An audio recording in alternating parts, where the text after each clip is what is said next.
안녕하세요. 루시나 산부인과 원장 김창훈입니다. 오늘도 즐거운 임신 여행을 떠나볼 텐데 오늘 떠날 여정은 임신 22주입니다. 그럼 여행에 앞서 간단히 22주에 대해 알아볼까요? 임신 22주는 태아의 손톱이 자라고 눈썹과 눈꺼풀이 잘 발달하는 시기인데요. 임신부에게는 늘어난 체중과 커진 자궁으로 인해 빈혈, 변비, 관절이 벌어지는 신체적 변화가 생기죠. 간략히 알아봤으니 본격적인 여정을 떠날 준비가 되셨나요? 그럼 항상 하던 대로 태아, 임신부, 그리고 생활태도와 영양관리까지 같이 알아보러 가겠습니다. 우선은 뱃속 태아의 성장부터 살펴보겠습니다. 먼저 태아의 외형적인 발달부터 알아보겠습니다. 임신 22주가 되면 태아의 몸 길이는 19에서 25cm, 체중은 350에서 450g 정도가 되는데요. 그러면서 태아의 골격이 발달해 두개골, 척추, 갈비뼈 같은 큰 골격들이 뚜렷이 구별되고 관절 또한 발달해 움직임이 활발해집니다. 얼굴을 보면 눈, 코, 입이 확연히 구별되고 눈썹과 눈꺼풀이 거전주보다 더 발달하죠. 머리카락도 이 시기부터 자라는데 색소 침착은 아직 일어나지 않아 태아에게 자라는 모든 털은 아직 흰색을 띱니다. 귀도 완전히 형태를 자리 잡아 기능도 어느 정도 형성되어 외부 소리에 반응하기 시작하는데 특히 엄마 아빠 목소리를 잘 알아듣습니다. 피부 또한 태지만 덮여있던 불투명한 붉은 피부에서 한층 두꺼워지면서 땀샘이 발달하는데요. 손과 발에는 손톱과 발톱이 완전히 형성돼 계속 자라납니다. 태아는 이런 손으로 자신의 얼굴을 만지며 촉감을 느끼기도 하죠. 뱃속의 태아가 남아인 경우 고환이 골반에서 엄낭으로 내려오기 시작하는 특징이 있죠.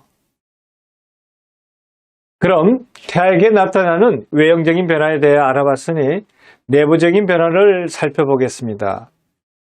임신 22주부터 나타나는 큰 특징은 기존에 발달하는 오감이 좀 더 섬세하게 발달하는 점인데요.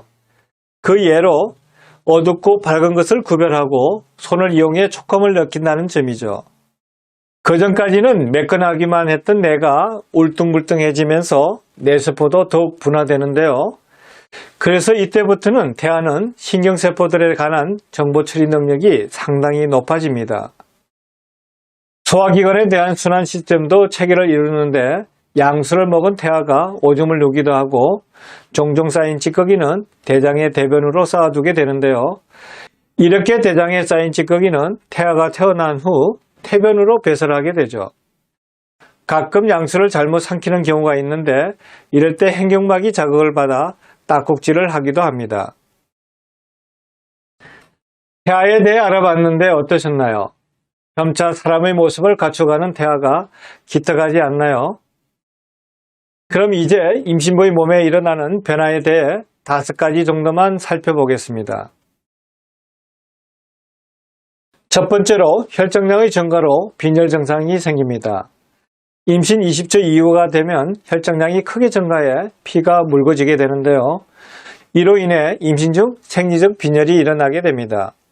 그래서 혈액의 농도 또한 임신 중에 수치가 가장 낮게 나오게 되죠. 많은 임신부들이 이때 빈혈 증상을 호소하는데 철분을 충분히 섭취하면 빈혈을 예방할 수 있습니다.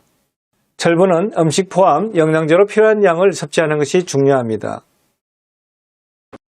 두 번째는 근육이나 관절이 이완됩니다.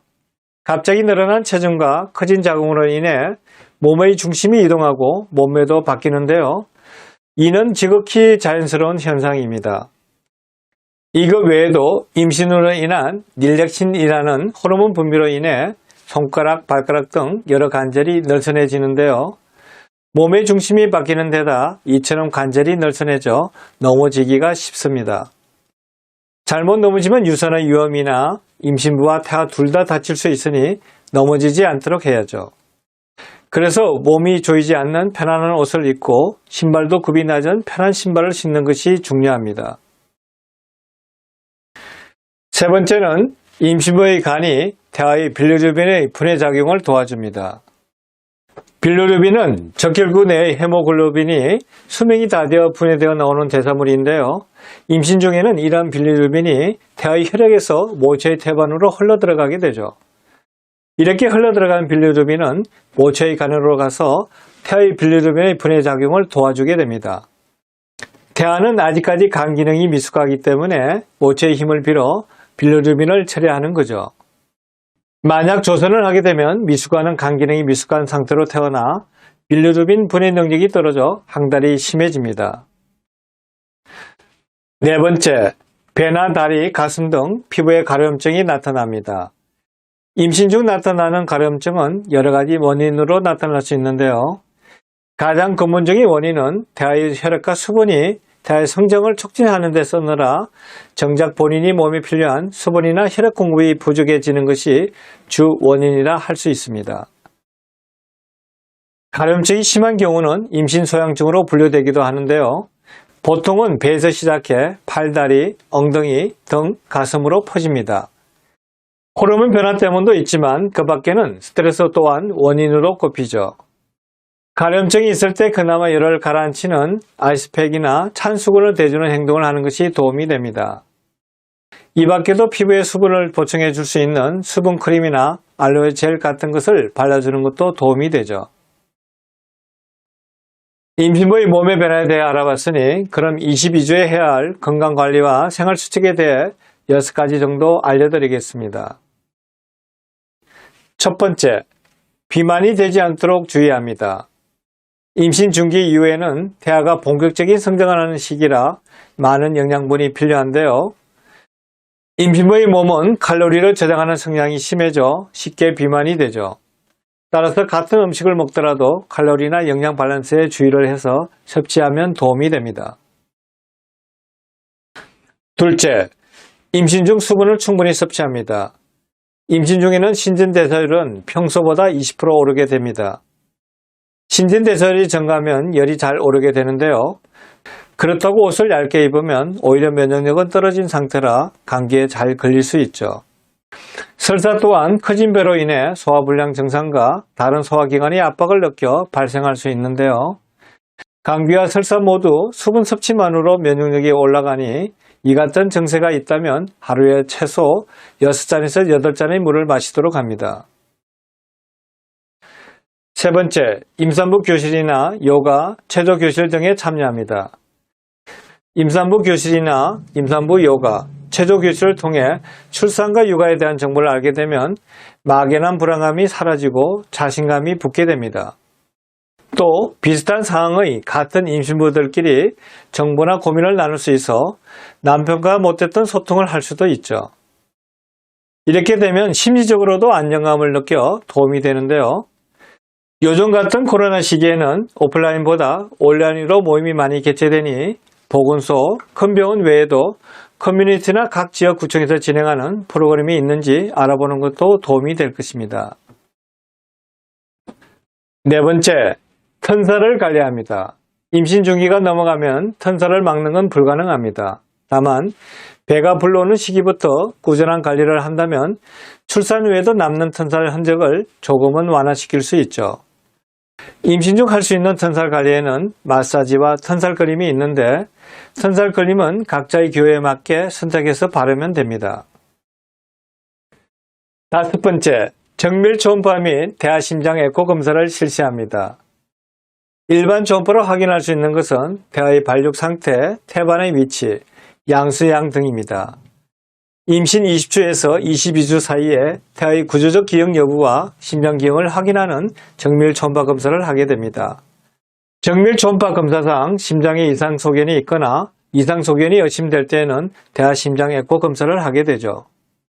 그리고 부모나 직계 가족 중 심장 질환 내력이 있는 경우나 이전에 임신해서 태아의 심장 이상이 있었던 경우에도 태아 심장 에코 검사를 하게 됩니다. 마지막으로 임신 22주에 좋을 영양관리에 대해 소개해 드리겠습니다. 이 시기 신경 쓰면 좋을 4가지를 말씀드릴 테니 기존 식단에 추가하시면 좋을 듯 합니다. 첫째, 임신 중 하루 1리터, 즉 6잔에서 8잔의 물을 충분히 섭취합니다. 수분은 몸속의 수분 유지 외에도 다양한 역할을 하는데요. 영양분을 처리하고 세세포를 발달시키고 일정한 체온 유지를 도와주는 등 여러 역할을 합니다. 둘째, 간식으로 우유를 마시는 것을 추천드립니다. 우유 안에는 칼슘과 단백질, 그리고 여러 영양소가 들어있는 완전 식품입니다. 임신 중에는 단백질 섭취로 권해드리고 싶은 것은 달걀, 두부, 우유나 유제품, 그리고 생선들이죠. 따라서 우유를 간식으로 마시는 것은 태아에게 매우 도움이 됩니다. 셋째, 태아의 신장과 간장을 튼튼하게 하는 타우린과 글리코겐을 섭취합니다. 임신 22주가 되면 태아의 장기들이 세부적인 기능을 하도록 발달하게 되는데요. 이 시기 태아가 자궁 안에서 오줌을 누고 오줌이 섞인 양수를 다시 대마시는 건 태아의 신장 기능이 발달에 가능한 일이죠. 이렇게 태아의 신장과 간장을 튼튼하게 하는데 중요한 두 가지 영양소가 타우린과 글리코겐입니다. 타우린은 문어, 오징어, 새우 등의 어패류에 다양하게 함유되어 있고 콜레스테롤을 억제하죠. 글리코겐은 굴, 바지락, 모시조개에 많이 들어있으니 이를 참고해서 식단에 추가하도록 합니다. 넷째, 탈모 예방을 위해 단백질과 해조류 섭취에 신경을 씁니다. 임신 중 호르몬 변화로 인해 머리카락이 잘 자라기도 하고 한 뭉칫이 잘 빠지기도 하는데요. 머리카락이 잘 자라면서 머리가 빠지는 건 괜찮지만 탈모가 생기는 건 신경 쓰이는 일이죠. 임신 중 생기는 탈모 현상을 방지할 수 있는 방법은 없지만 단백질, 해조류 섭취를 신경 쓴다면 완화 혹은 예방에 도움이 됩니다. 출산 후 건강을 회복하면 탈모 증세가 회복되는 경우가 대부분이니 크게 걱정하지 않으셔도 됩니다. 이렇게 22주에 대해 알아봤는데 어떠셨나요? 이 시기부터 급격히 커진 배로 인해 발이나 다리의 부종이 심해지고 요통이 심해지는데요. 이럴 때일수록 순환이 되는 마사지나 간단한 체조를 해주는 것이 도움이 되죠. 요통이 심하다고 몸을 지치는 것보단 바른 자세를 생활해야 출산 전까지 고생을 덜하게 됩니다. 아무래도 신체적 변화가 눈에 띄는 시기이다 보니 주변의 도움을 적극적으로 요청하는 것이 좋은데요. 특히 예비 아빠와 함께 산모교실을 다니거나 같이 육아 공부를 한다면 서로 의지할 수 있어 더 좋겠죠. 그럼 오늘 강의도 도움 되셨기를 바라며 이만 마치겠습니다. 오늘도 행복하세요.